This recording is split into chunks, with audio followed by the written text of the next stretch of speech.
Dreams are fun. Sometimes. I want to talk a little bit about my dreams. I've had a lot of weird dreams over the course of my life. The other day I dreamt I was on a cruise ship and I was in a room with a bunch of other people and an alarm went off and the ship started tipping to the side and I was freaking out. Everyone else was just like super calm and I was like, okay, and I didn't really question it, but I was like, oh, whatever, it's fine. So the ship started turning to the side, everyone started holding onto like the metal bars on the side and they were just kind of dangling for their lives. I was there just like kind of freaking out, like everyone else was just like, it's just a normal thing, and it's just like, I was like, okay. Then the ship flipped upside down for some strange reason, I never questioned it, and as I was trying to stay on the ground, I started noticing I was floating to the ceiling, and before I could get to the top of the ceiling, the ship was back to normal, and I floated back to the ground, and I was cool.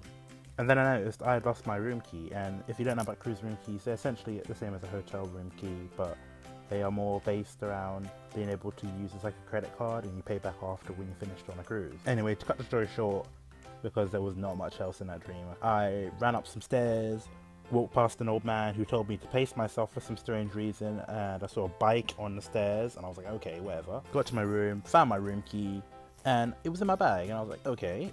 And I didn't realize this until now, but I got into my room without my room key, but you can't get into a room without a room key, so I questioned how the hell I did that. The next dream was a dream I had as a child. It wasn't that long ago, maybe about 5 years ago. I was with my younger brother and my sister, and we were just having lunch on the island with the volcano, and no one questioned anything, and it erupted, and we started running from the lava because I ain't getting burnt, it hurts. And we found ourselves at the edge of the island, and the lava was approaching us, and just before it hit us, I woke up. I feel like that was based on a show, but I guess it's the fear of death kicking in, probably again.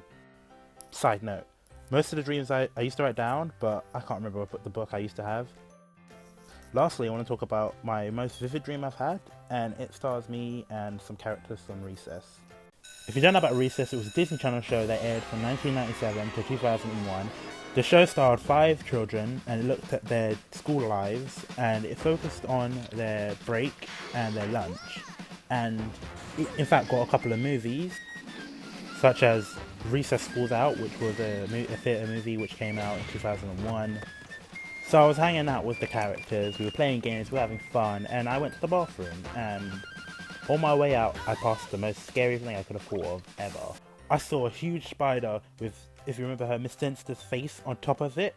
So it was like Miss Sinister's face with a spider's back and body, and for a literal 7-year-old, that was frightening. I was frightened of it and I could not hack it, and I had to run right past it and hide against the wall. If you didn't know, I have a fear of spiders. Anyway, I could hear the spider's legs like crawling towards me, and for a 7-year-old, that was kind of freaky as hell. I didn't know what to do. I was like, what? Oh no! While this was all happening, I attempted to open the bathroom door, and for some reason, someone had locked it. And I'm pretty sure TJ did it, because I saw him running down the hallway and he was jealous of my friendship with everyone else. I was going to take his place and he was jealous of that. Even at the age of 7, I knew the only way for me to get out of this dream, which I noticed it was a dream, was to look at Miss Sinister's face. And this is all coming out of my dream. And if I had known now that I was in a dream and I had to look at someone, I would have changed the dream. But poor 7-year-old Anthony didn't really think about it, and he was like, okay, it's the best idea to do. So 7-year-old Anthony's brain was like, we need to look at it, we're gonna do it. We look at it, we wake up, and it's the best thing we can do, because I don't want to be in this dream anymore, instead of changing it like a normal person would have done. So I looked at it, I screamed out of my mind, because obviously this is scary. This is the woman who used to give me a fear, because she was like a scary head teacher or whatever, or maid or whatever, I don't know what she was. And this is a spider, one of my worst fears. I woke up and I see my brother crawling over my legs to pick up something. And I just look at him like, what are you doing? You gave me a nightmare, you idiot. And it's suffice to say, that was the reason I had that dream. Anyway, that's about it for today. Thanks for watching. Comment below some of your dreams you've had. And until next time, catch y'all later.